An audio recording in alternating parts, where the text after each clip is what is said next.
Today at Created For You Shop, we are going to take this handmade frame and turn it into this great jewelry organizer. Isn't it beautiful? I love the cream paint, the lightly distressed marks, and there's plenty of room with all of the hooks and space on the wire for all of your earrings. Come along and you can make one too.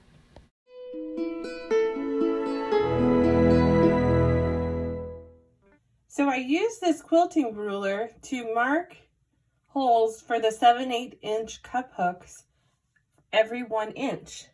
And as you can see here on the frame, I marked upside down T's all the way across, indenting 1 inch on either end, and each hook is 1 inch apart.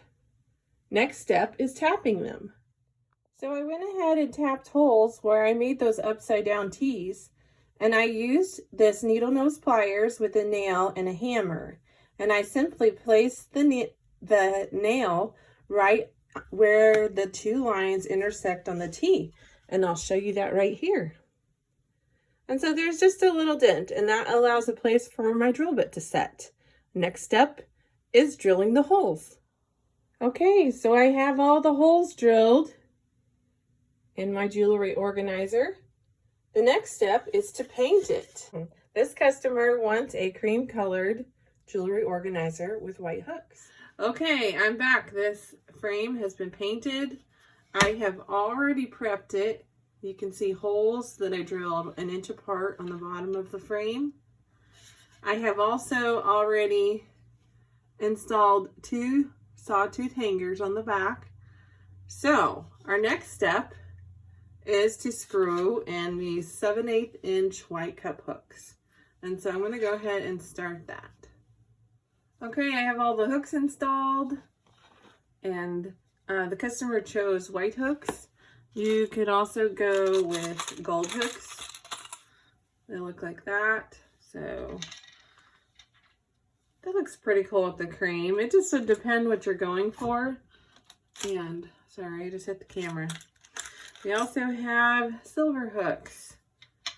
So you can see the difference there. So this is a cream paint, and with white hooks is what the customer chose, but silver or gold would look great too. Just, again, depends on your look.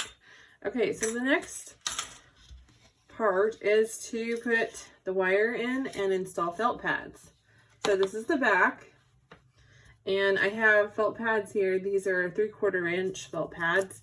They have a piece on the back to pull off, and just goes like that, like a sticker. Just like that. And then I put them on all 4 corners.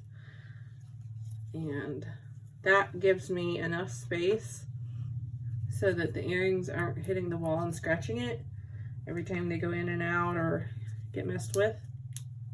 And I think I usually also put a little one, and they have 2 colors you can typically choose from. There's this is a chocolate brown, and this is the beige, and that's really it. But beige usually works most of the time. If it's a dark paint color, then I'll go with the darker felt pad. So I place these on top, and that just makes everything just perfect. And there's no problems with the earring scratching the wall. Okay, so to install the wire, I have 1/4 inch hardware cloth. You can buy these in rolls. This one I bought in a 36 inch wide roll. I think it was 10 feet long. And it is sharp, and so you need wire snips to cut that. And these are mine right here. They have a little latch. And so when you go to cut it, you measure the inside of the frame, and then you'll add 2 rows of squares on the length and width. And that's so that you can have a square overlap, a row on each side. And it looks like, by measuring this here, I have a square overlap here, but on this side I have 2. So I'm going to trim one of those off. And then on this side, it's the same thing. So I got to trim a row off on each side.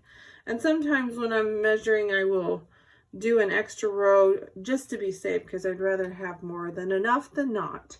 So I just simply take this like a scissors and trim it off. So I'm going to go ahead and do that, and I'll be right back. Okay, so I trimmed a row off on each side, so now it fits nicely with a row overlap on the tops and the sides. Okay, so the next part is we want to trim a 2x2 square off of each corner of the hardware cloth, and that is so everything will fold up nice. So it's going to be 4 squares total, 2 squares by 2 squares, and I'm going to trim that. And I don't know if you can see what that looks like. There's 2 squares in and 2 squares over, and I'm going to do that on all 4 sides. And that's so when I fold up this side and fold up this side, I'll have just a little bit of room so that they're not hitting each other, and it just makes everything nice. Okay, I have the 2x2 squares cut off of each corner of the wire here. I don't know if you can see that very well, but it is cut off there. Okay, so the next part is to go ahead and fold the wire, and I find the easiest way to fold the wire, I have an angle iron here, nothing special, and this is what I use to help get a straight line. And so I'm going to take this and set it on the row where the row ends for that line of squares, and I'll use that as leverage to bend it up. So you can see what that looks like. I've bent that up, and I'm going to go ahead and repeat that on all 4 sides. I usually do the short sides first because it makes it easier with the length of my angle iron. But you could also use a ruler or any other straight edge that doesn't bend really easily.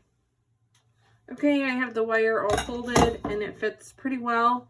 On this top side I'm going to do first because it looks like the wire is a little bit shorter on this side, and I folded it a little bit taller. I guess I have more room to give, if that makes sense, and so that means it will fit better.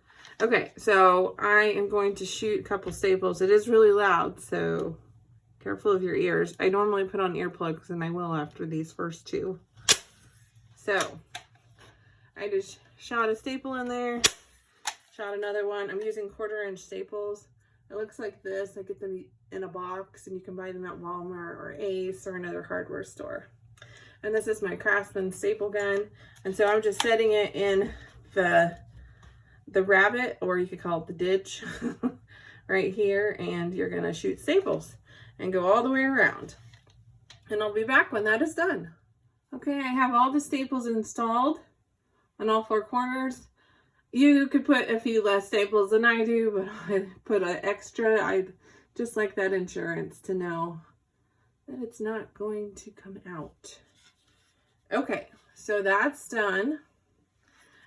You could be done here and have a finished product. This customer wants it rustic, and so I'm going to grab my sanding block here, and when it is rustic and distressed, I just take my sanding block, run it over the edges of the frame. If it's highly distressed, then this one doesn't have as much detail here. It was a handmade frame. We chose to leave it simpler on the face, but some of those then will rub more on the details there. So I'm going to give this a bit of distressing and then show you what it looks like and get it all styled. Be back in a moment. Okay, I have the frame distressed. I think you can see those details where the wood is showing through, and I'm trying to give you a close-up view. Right on the edges you can see the wood peeking through. I did the inside, and the outside just corners is what I thought looked best.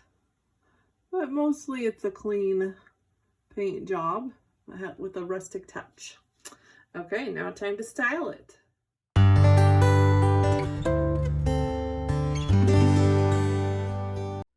Okay, we have it all beautified. I love this. This is quite pretty. I would, if it were me, I would have chosen silver hooks instead of white. But the white do look really pretty with all of the pretty necklaces. And of course you would add a whole bunch more earrings and things. I just put a few just so you can see the pop of color, how they pop off there. And so you could choose to make your jewelry organizer the star and choose a bright color, or you could choose a neutral and let your earrings just show, and I think that's beautiful.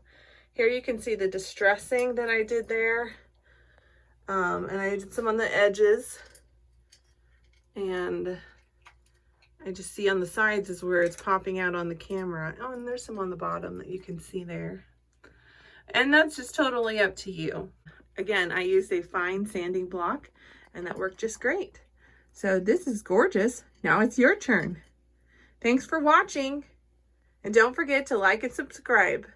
Bye-bye.